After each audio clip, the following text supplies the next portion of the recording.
আসসালামু আলাইকুম। এটা ২৫ সালে প্রশাসনিক কর্মকর্তা পদে আসা একটি গণিত। তো এটা একদম বেসিক একটা গণিত। এটা আজকে আমরা সমাধান করার চেষ্টা করব। চলো সমাধান করি। এখানে বলতেছে একটি কোণের মান তার পূরক কোণের মানের চতুর্থাংশের সমান। কোণটির মান কত? এটা নির্ণয় করতে হবে। তার মানে এই ম্যাথটি করার জন্য আমাকে প্রথমত জানতে হবে এই পূরক কোণ কাকে বলে?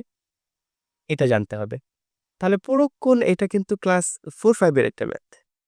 তো মামা তুমি বলো তো পূরক কোণ কাকে বলে? দুটি কোণের যোগফল ৯০ ডিগ্রি হলে একে অপরের পূরক কোণ বলে। পূরক কোণ বলে। তাহলে একটি কোণ যদি ৩৫ ডিগ্রি হয় তাহলে তার পূরক কোণ কত? ৫৫ ডিগ্রি। ৫৫ ডিগ্রি। তো কেমনে বের করছো এইভাবে না? বিয়োগ করে ৯০ থেকে একটি যেহেতু আমরা ধরে নিচ্ছি কত ডিগ্রি? একটি ধরে নিলাম ৩৫ ডিগ্রি ধরে নিচ্ছি। আর যেহেতু পূরক কোণ হচ্ছে ৯০ ডিগ্রি থেকে এই কোণটা বিয়োগ দিলেই তার পূরক কোণ বের হয়ে যাবে। তাই তো? কত? ৫৫ ডিগ্রি। তার ৪৫ ডিগ্রি পূরক কোণ কত? ৪৫। কারণ কি ৪৫ এর সাথে ৪৫ যোগ করলে ৯০ ডিগ্রি হবে। ঠিক আছে? আচ্ছা, এটা আমরা বুঝলাম। তাহলে আমাদের পূরক কোণের বোঝার ব্যাপারটা শেষ। এইবার আমরা বুঝবো আরেকটা প্রশ্ন হচ্ছে ১/৪ ১/৪ সমান। আচ্ছা ১/৪ কাকে বলে?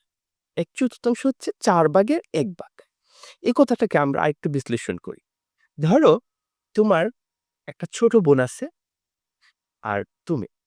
এখন বলল যে তোমার বয়স হচ্ছে ১৬ আর তোমার বোনের বয়স হচ্ছে ৪।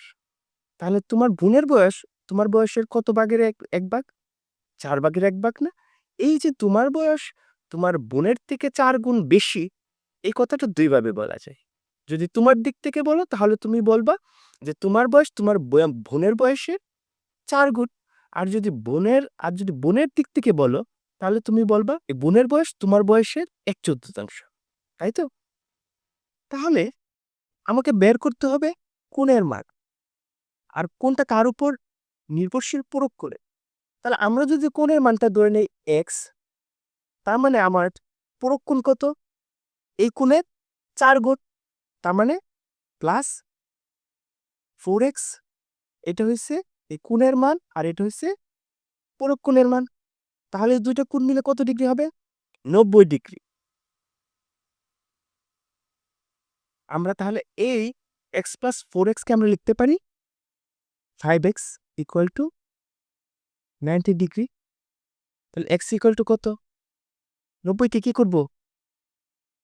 ৫ দ্বারা ভাগ করব। ৫ 18। তার মানে আমার ওই কোণের মান কত?